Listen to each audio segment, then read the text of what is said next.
Recentemente, fomos surpreendidos com a publicação da Lei 14.195 de 2021, que alterou alguns dispositivos do CPC.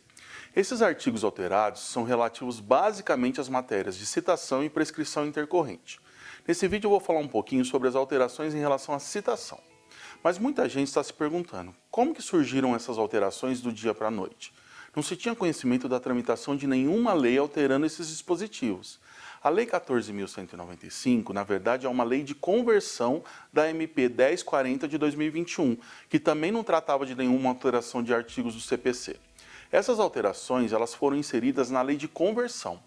A Lei 14.195 nada mais fez do que reforçar a questão da citação por meio eletrônico. Essa modalidade de citação já estava prevista no artigo 246 do CPC de 2015, mas podemos dizer que era facultativa, já que não havia nenhuma obrigatoriedade das empresas se cadastrarem para o recebimento. Já a partir da lei, a citação eletrônica passou de uma das formas de citação para a regra geral e preferencial. O primeiro dispositivo alterado foi o artigo 247, que antes previa apenas que a citação seria realizada pelos Correios para qualquer comarca do país. Atualmente a redação é a seguinte: a citação será feita por meio eletrônico ou pelo correio para qualquer comarca do país. Já o artigo 246 sofreu as maiores alterações. Antes, o artigo previa, em seu caput, as modalidades de citação: pelo correio, oficial de justiça, escrivão ou chefe de secretaria quando citando comparecer em cartório, edital e por meio eletrônico. A modalidade de citação pelo meio eletrônico já estava prevista no artigo, tendo passado de uma das formas de citação para a forma principal. A redação do caput do artigo ficou da seguinte forma: a citação será feita preferencialmente por meio eletrônico no prazo de até 2 dias úteis, contado da decisão que a determinar, por meio dos endereços eletrônicos indicados pelo citando no banco de dados do Poder Judiciário, conforme regulamento do Conselho Nacional de Justiça. Podemos perceber aqui que a redação atual do artigo estabeleceu que a citação deve ser realizada preferencialmente por meio eletrônico. O parágrafo 1º prevê que o cadastro será obrigatório. As empresas públicas e privadas são obrigadas a manter cadastro no sistema de processo em autos eletrônicos, para efeito de recebimento de citações e intimações, as quais serão efetuadas preferencialmente por esse meio. O parágrafo 1º-A foi inserido pela lei. A ausência de confirmação em até 3 dias úteis contados do recebimento da citação eletrônica implicará a realização da citação pelo correio, por oficial de justiça, pelo escrivão ou chefe de secretaria, se o citando comparecer em cartório, por edital.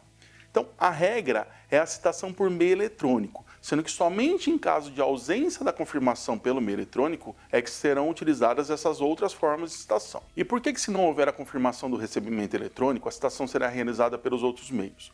Porque a citação ela não se presume, ao contrário do que ocorre com a intimação.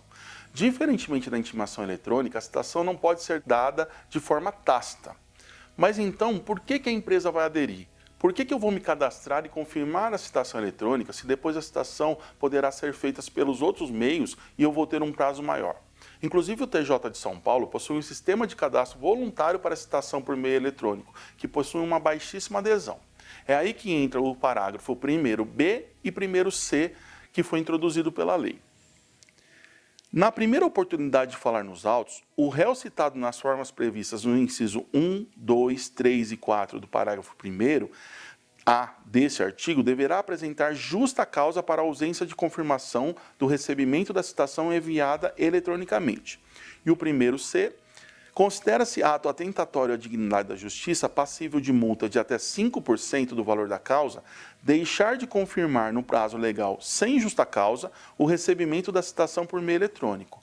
A recusa injustificada, ou seja, se o réu não apresentar uma justa causa para a ausência da confirmação do recebimento da citação eletrônica no primeiro prazo para se manifestar nos autos, o juiz pode impor uma multa de até 5% sobre o valor da causa. A lei ela não fala para onde vai esse valor, mas como se trata de um ato atentatório à dignidade da justiça, normalmente esse valor é destinado ao judiciário e não à parte.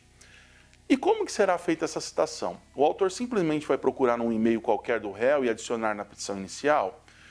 A segunda parte do caput do artigo 246 estabelece justamente que a citação será realizada por meio dos endereços eletrônicos indicados pelo citando no banco de dados.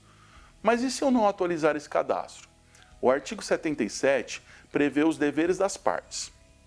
Além de outros previstos nesse código, são deveres das partes, de seus procuradores, de todo aquele que de qualquer forma participarem do processo. Inciso 7, que foi introduzido pela lei. Informar e manter atualizados seus dados cadastrais perante os órgãos do Poder Judiciário e, no caso do parágrafo 6º do artigo 246 desse Código da Administração Tributária, para recebimento de citações e intimações. Agora vem a questão. Eu sou uma empresa, como que eu vou fazer esse cadastro? Imagina uma empresa que atua em todo o território nacional. Ela teria que realizar o cadastro em cada um dos tribunais existentes, um cadastro no TJ São Paulo, outro no TJ Rio de Janeiro, outro no Paraná. Foi por isso que na segunda parte do artigo 246, o legislador estabeleceu que o banco de dados desse cadastro será regulamentado pelo CNJ. Afinal de contas, o CNJ é o órgão de unificação da justiça. E é o certo ele cuidar desse cadastro e do banco de dados. A Resolução 234 de 2016 já estabelece esse banco de dados, mas a partir da sua publicação, o CNJ passou a se dedicar ao lançamento de 3 plataformas. O DGEM para as publicações eletrônicas, o domicílio eletrônico para as citações eletrônicas e a plataforma de editais. A plataforma de domicílio eletrônico ainda não está disponível e, conforme a orientação do próprio CNJ, deverá haver uma ampla divulgação e publicidade da disponibilização de cada uma dessas plataformas com pelo menos 30 dias de antecedência. Por fim, o artigo 231. O artigo 231, ele estabelece o início dos prazos. Considera-se o começo do prazo. Inciso 9, que foi inserido pela lei. O 5º dia útil seguinte à confirmação, na forma prevista na mensagem de citação, do recebimento da citação realizada por meio eletrônico. Hoje, a regra geral é que o prazo da contestação se inicia após a juntada aos autos do AR ou do mandado de citação do oficial de justiça, que são as modalidades mais comuns. Mas com a citação eletrônica, o prazo se inicia após o 5º dia útil da confirmação. Agora aqui cabe um adendo. A lei deveria ter revogado, ou pelo menos dado uma nova redação ao inciso 5 do artigo 231, que prevê que considera-se o prazo de início o dia útil seguinte à consulta ao teor da citação ou da intimação ou término do prazo para que a consulta se dê, quando a citação ou a intimação for eletrônica. Nós podemos verificar aqui que está havendo um conflito entre o inciso 5 e o inciso 9 inserido atualmente, que provavelmente vai dar muita discussão. Eu espero que vocês tenham gostado desse vídeo e que tenha ajudado a entender um pouquinho dessas mudanças. O escritório Pelegrini Monteiro Advogados tem uma equipe especializada em direito civil e processo civil, que estão à disposição para auxiliá-los. Muito obrigado.